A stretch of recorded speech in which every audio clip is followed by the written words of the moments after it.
Hey everyone, this is Michelle Samp from Coldwell Banker Heritage, your local realtor in the Quakertown area. I just wanted to continue our conversations, our chats, everything that I've been showing you on my videos. This is about my fourth video, and it's my attempt to help sellers when they decide that they want to list, and help buyers when they decide that they want to buy.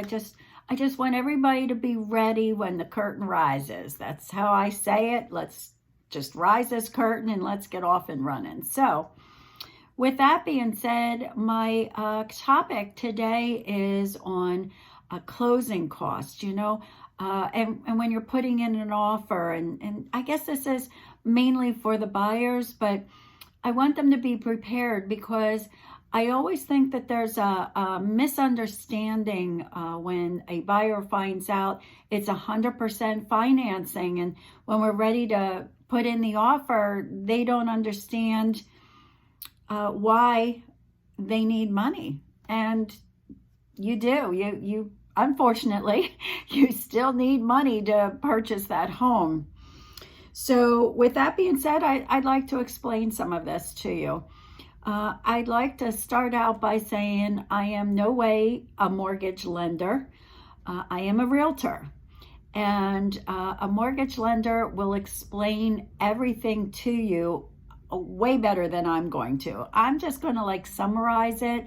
I've been doing this for quite a while, so I know a little bit about mortgages, but I know a lot about closing costs, so I can definitely help you with that. So I want to put together a team. I want the mortgage lender, I want me as the realtor, and I want you as the buyer. So between the three of us, we're going to make this process work, and we're going to get you through it. Okay? So let's pretend that you found this home that was worth $300,000. You're pre-qualified for it. And you say, Michelle, this is our dream home. Let's put in the offer. Well, if you were pre-qualified for a VA loan, if you are a veteran and you have an eligibility certificate, that's 100% financing. And you may think that you don't need any money, but you do. You have closing costs. The other type of loan is the USDA. Maybe you're qualified for that. That's 100% financing, but it has some guidelines, and you still have closing costs. You have costs up front right when you put that offer in on the home. There's what you call an escrow deposit, or sometimes it's known as the good faith deposit. So with that amount, that could be $1,000, $5,000. This is a dollar amount that you put on the offer. You're offering the seller $300,000. That's what it's listed for. And you may want to give him $1,000, $3,000, $5,000. And it's in good faith that you're going to be there at the settlement table.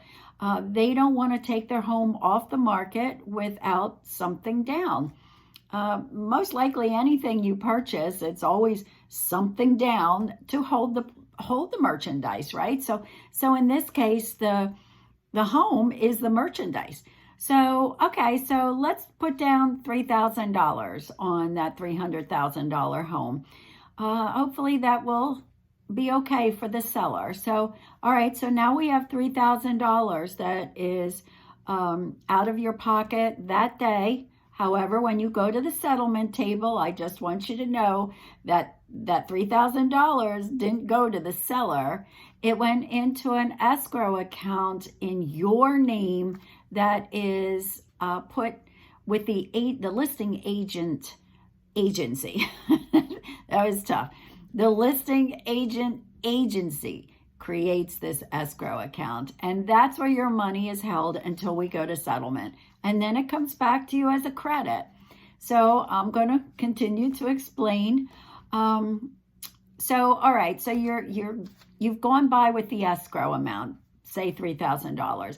Now you need to get inspections on your home. The home might not be brand new, and you want to make sure it's a safe environment for your family. You want to make sure that the structure is good. And, I'm not talking, is there a stain on the carpet? I'm talking about things that you wouldn't have necessarily seen because you're not an electrician, you're not a plumber. So when you looked around that house, you might not know that that pipe was leaking, or that the water heater is old and no longer working. So you bring in an inspector, and he inspects the whole property. He inspects the plumbing, the electric, and that costs money. So that maybe another $400, something like that, depending on how large your home is. That's money that comes out of your pocket, and that doesn't come back to you, but it's a good investment. You want to get your house inspected. But again, that is just a home inspection. If you want wood infestation, that will cost you a little bit of money too. It's not a lot, maybe $100, but you don't want to know or find out that there's termites in your home. So again, another great investment on this home. Now, if you purchased a home that happens to be on a lot of land, chances are there's a well and there's a septic system. You want to check them too. You want to make sure that the water is good for drinking. You want to make sure that the septic is working properly. That's going to be your biggest investment on this home, other than the home itself. So you want to make sure all these things are working well. And again, a very good investment for you. I've got many stories I can tell that come up in the inspection. So when these things do come up, it's a possibility we can get the seller to repair them again to make your home safe for your family. So these are costs that you need to actually purchase the home, but they're not called closing costs. They're just called cost for buying a home. You're still getting $300,000 from the mortgage lender because you have 100% financing. So hopefully you understand the difference between the cost for buying the home and what the lender's going to give you. But now I want to go into the closing costs. And they are fees that the title company are going to charge you. And what the title company does is they check to make sure that there is no liens on this property. They check all the background things that may have happened with that property. Possibly the seller didn't pay his taxes, or they didn't pay their mortgage. These are all examples that you do not want to purchase this home with these liens. How about a mechanical lien? You know what that is? How about if the seller hired somebody to put that new roof on your house that you're so glad it has, to find out that they never paid them. So now you moved into the house, and that guy, he's coming over and he says, "You've got my roof," and he wants to get paid for it. So you want to make sure that that everything is paid off. It's all taken out of the seller's proceeds when they sell it, to make sure there is clean title. That's good. That's an investment for you to make sure that it's a home free and clear. The only debt you want on that is your mortgage. So that's something that you will have to pay. And I don't know what that cost is going to be, because it depends on what the amount is. But on $300,000, maybe it's going to be about $2,000, something like that. The other thing is an appraisal. When you start applying for your mortgage, they're going to do an appraisal. Now, again, this is something that you want done because you're purchasing a home for $300,000. You want to make sure that it appraises for $300,000. What if it comes in at $250,000? What are you going to do? You going to put out the extra $50,000 for a home that's not worth it? I don't think so. And as your realtor, I am not going to advise you to do that. However, you can negotiate with the seller.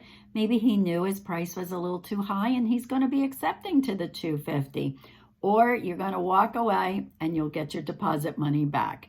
That is a contingency. Contingencies mean if something goes wrong with this transaction, you will get that upfront money back, that escrow deposit that we spoke about.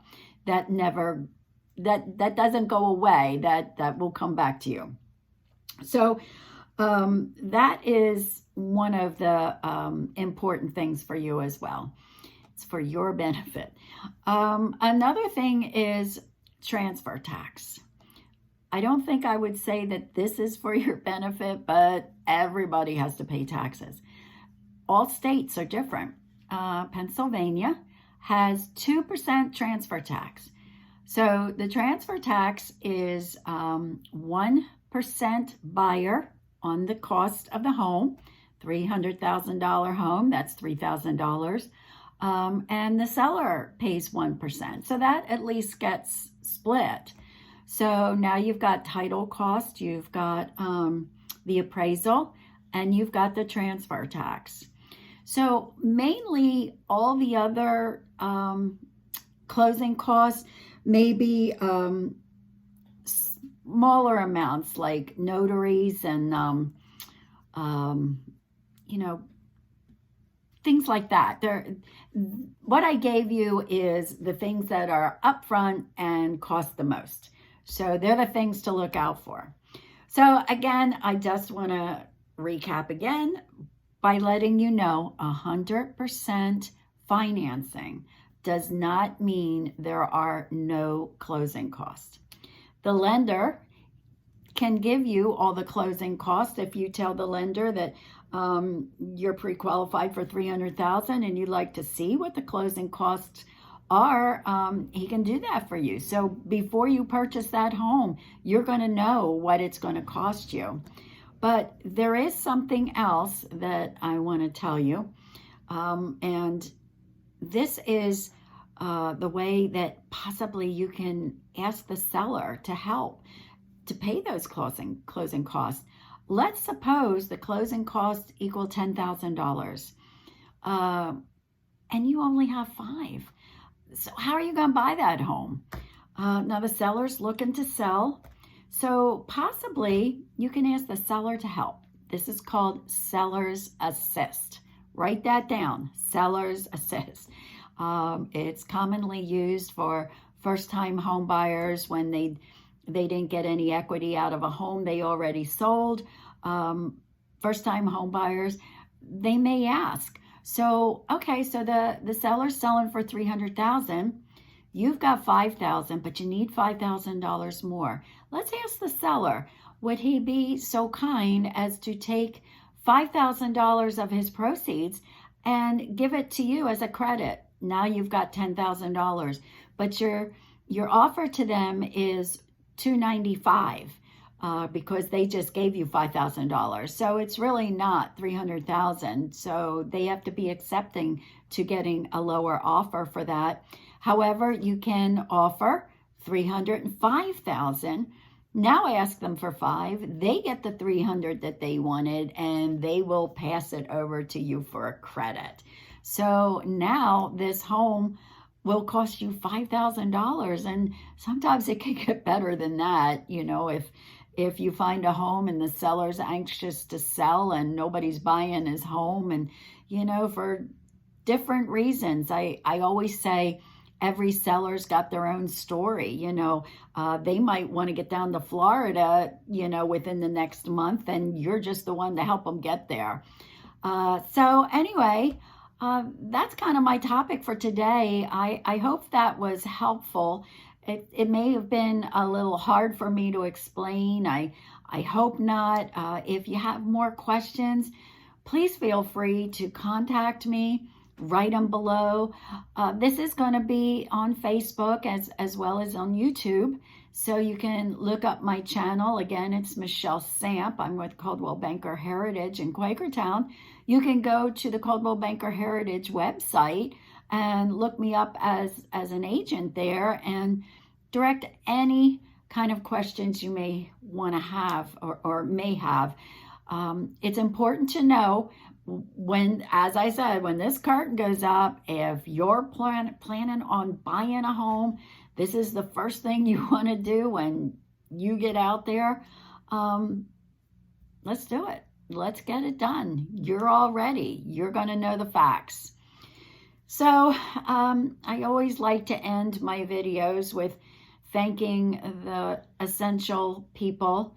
Realtors aren't considered essential, but I am spending my time in front of the computer trying to get to know some more buyers and sellers and see who I can help.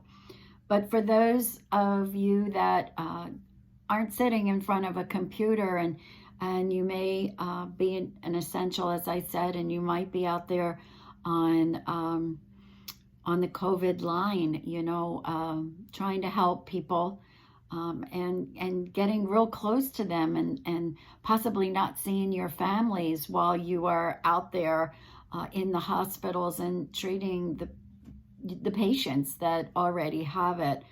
I wish you all the best. I wish your families the best.